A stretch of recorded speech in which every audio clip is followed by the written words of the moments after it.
guys, this is Christina with Nurse to Recovery. So I'm back and I want to do some updates and actually give you guys some tips and tricks on working in a spa. I know there may not be a lot of information given, like details about how it is to work in a spa. So if you stay tuned, we'll be able to go through the tips and tricks of working in a spa.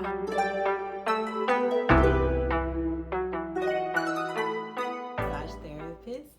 I graduated from massage therapy school in Atlanta, Georgia, in 2021. Yes, now we're in 2022.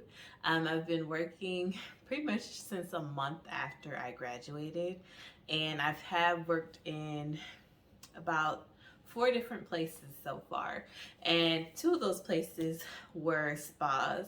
One was a spa that offered massage therapy along with aesthetics like facials, and the other one was all massage therapy, and it was a boutique massage spa.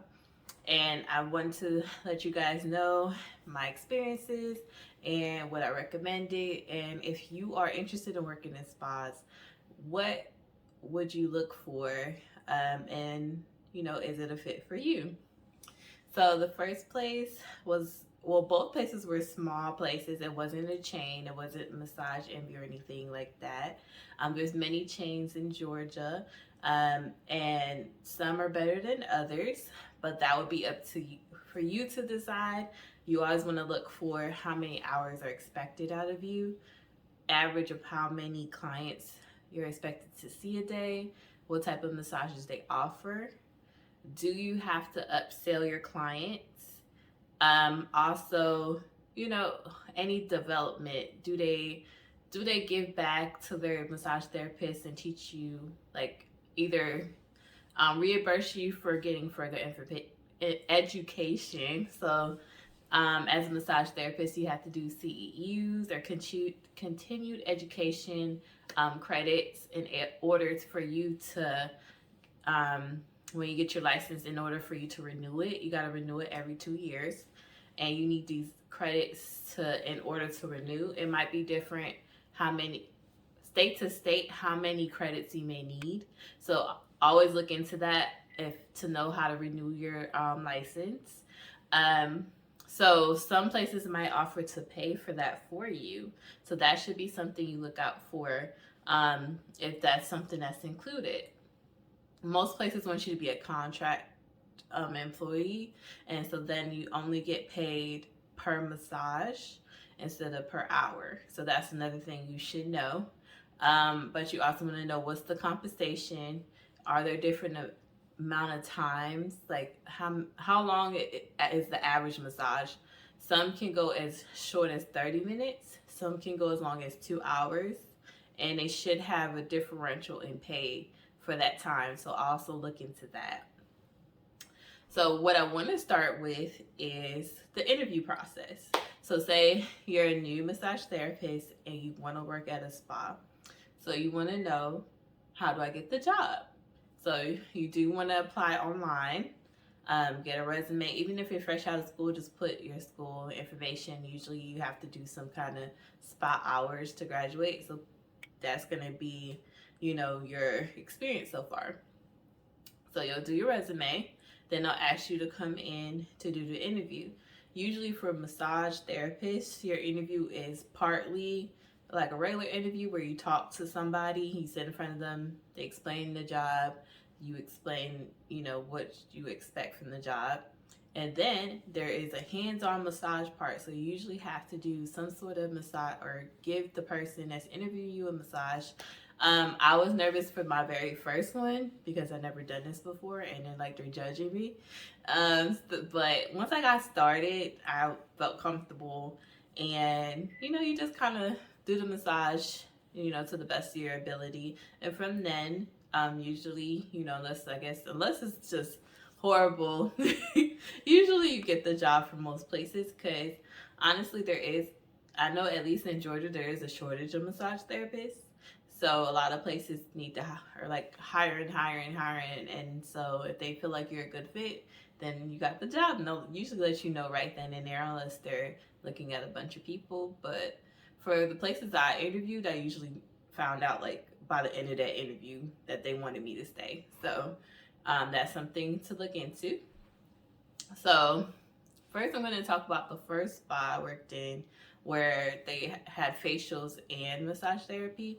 So the massage part was a very small part of it. They mainly focused on facials. However, I did have to do the interview where I had to massage the manager, and then she hired me on the spot because they really needed female therapists. Apparently in that area there's not a lot of male massage therapists, only women. I mean, there's a lot of male massage therapists, but they needed women massage therapists because some of their demographic preferred only women therapists. And sorry fellas, but that is a thing. Just letting you know, for some people they may have had a bad experience with a male therapist. For other people it's just comfort, or it could be cultural. Some cultures the women only are allowed to be around women, especially so close in such an intimate setting. So that is a common thing. Even though there are a lot of male massage therapists are doing amazing in this space, but just know that that is a thing as a male massage therapist, that some women may not feel comfortable, or men. Some men don't feel comfortable with men touching them. So that's something to think about. But there are a lot of male massage therapists that are doing amazing. So that you guys know, it's not, there are plenty of massage jobs for males. They just had too many males and not enough women. They had no women available at the time. So there I liked it, but the only thing I would say about how their setup was is, since it is there was more like a facial spa, so they're used to dealing with facials where you upcharge for the certain type of product, you upcharge for every little thing that you additional. And for me, I didn't like doing that as a massage therapist because I want my person to relax, I want them to be comfortable, and that can kind of take away from the relaxation if I have to like tap you while you're sleeping and be like, so would you like to add a scrub? It's only an additional cost of $25.99. And it's like, I don't want to do that in the middle of my massage where you're in the zone, I'm in the zone. I know when I get massages, I'm asleep. I fall asleep.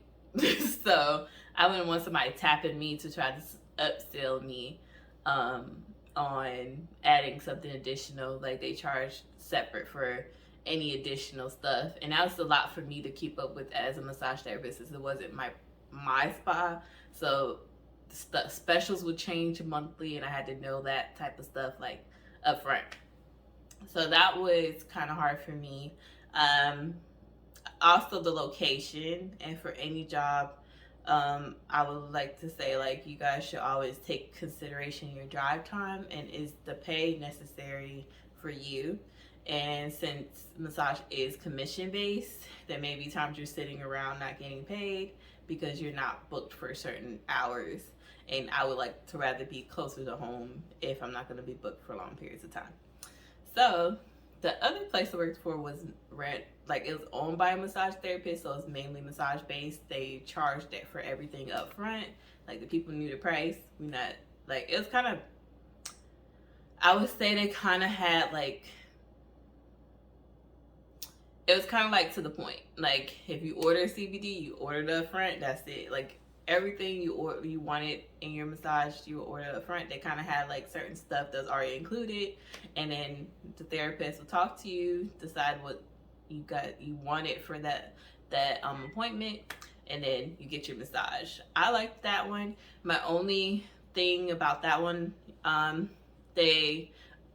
me it was a pro and a con. Well, a pro, because they only scheduled their therapist for 5 hours a day. That's it, unless you volunteer to do more, which was good if sometimes I would schedule my own clients after I got off of work, which was good for me. The only con about that is for those 5 hours, if you're booked or not, they want you to be at least within less than an hour away from them. It's like you had to be available, like you're on call. So if I had nobody scheduled, I still had to be on call. It's not like I couldn't just show up when my client was there. It's like you have to be ready to be there no matter whenever the person booked in your time slot. And that for me was kind of hard because, you know, at the beginning of a massage therapist, nobody really knows you yet. They don't know your style. You got to build up that clientele. Even in a spa setting, yes, they have people that will book online and, you know, bring new people in, but it's up to you to keep that clientele. It's up to you to develop those relationships to keep people. And at first you have nothing because you don't know anybody, and you have, it's like your job to really hold on to them. So it was just hard at first because I wasn't getting booked as much as I thought I was going to. And so then there'll be spaces where I couldn't do anything in that allotted time until I got booked by them, if I was booked or not. And for that part, that was hard for me. And my whole point is going from nursing to massage therapy is flexibility. And that was starting to not feel flexible. So I stayed there for a good amount of months, and to the point where I was actually getting more clients outside than than in the spa setting. The spa for me was more so to balance out money discrepancies for me, because this is a whole new field for me. I did come from nursing, as some of my other videos will show you. So going from hourly pay to commission pay was a big change for me. And I have a child, so I have to keep that person alive. So, and as everybody know, inflation, everything's expensive. So I had to do executive decisions for me to decide what was best for me. And at first it's working a few jobs.